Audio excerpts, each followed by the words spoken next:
السلام عليكم. ان شاء الله النهارده هنتعرف ازاي نعمل تيبل زي ده. يكون هنا عندنا الحالة بتاعة الطلبة.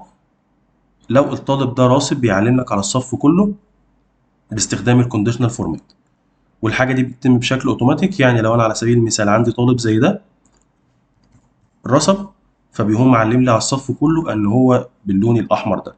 طيب، هنا عندنا داتا. هحول الكلام ده لتيبل. هنعمل كنترول تي من الكيبورد ونقول له اوكي. هنختار من التيبل ديزاين الستايل اللي احنا عايزينه. بعد كده علشان اجيب التوتال هستخدم الدوال بتاعتنا. هنكتب هنا صم، نفتح قوس، نعلم على دول، نضغط انتر، او من الكيبورد بطريقه سهله جدا الت ويساوي تضغط انتر هيتطبق معاك الكود. هنسمي الجدول ده students عشان لو احتاجنا نستدعي الجدول بعد كده يبقى بالنسبه لك الموضوع سهل. هتضيف هنا التوتال رو تحت، وهتقول له انا محتاج هنا الكاونت. هنيجي بعد كده الحاله بتاعت الطالب بنجيبها ازاي؟ بنستخدم الاف. هنعمل هنا اف نفتح قوس، لو المجموع اكبر من او يساوي 250 ده هنعمل هنا سيمي كولون، هيبقى الطالب ده باص. لو غير كده هيبقى فيل، وهنضغط انتر هيتطبق معانا الجدول كله. طيب انا محتاج دلوقتي ببساطه هنجرب الكونديشنال فورمات مع بعض. هاجي هنا من الهوم اختار كونديشنال فورمات.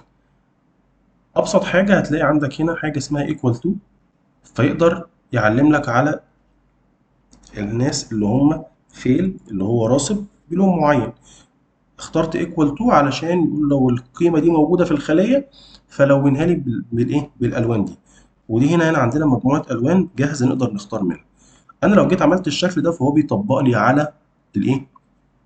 الخلايا فقط اللي أنا محددها. طب لو أنا عايزه يطبق لي على الصف كله هنعدل في الرول دي. طيب هنلغي الرول دي خالص، هنيجي نعمل كلير للرولز وهنقول له كلير رولز فور ذيس تيبل عشان يلغي الرولز دي خالص. وهنعمل زي ما حضراتكم شايفين دلوقتي، هعلم على السيلز دي من هنا.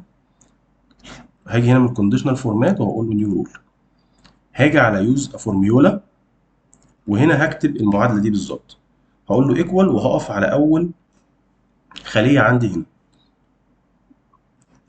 وناخد بالنا لازم اقف على اول خليه. بعد كده بلغي الجزء اللي هو الخاص بتثبيت الصف، واقول له هي بتساوي فيل.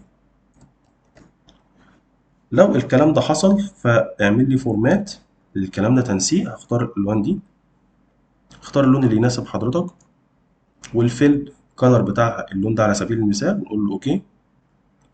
كده في حالة ان هو في طالب رسب وظهر هنا كلمة فيل في العمود ده هيطبق الكلام ده على الصف كله. طيب نجرب كده مع بعض. الطالب ده اول لما الحالة بتاعته اتغيرت بقت فيل فهو علم لي على الصف كله. دي ابسط طريقة نقدر نعمل بيها الجزء ده، وان شاء الله تابعونا في فيديوهات تانية لو حابين تتعلموا حاجات اكتر عن الاكسل. شكرا.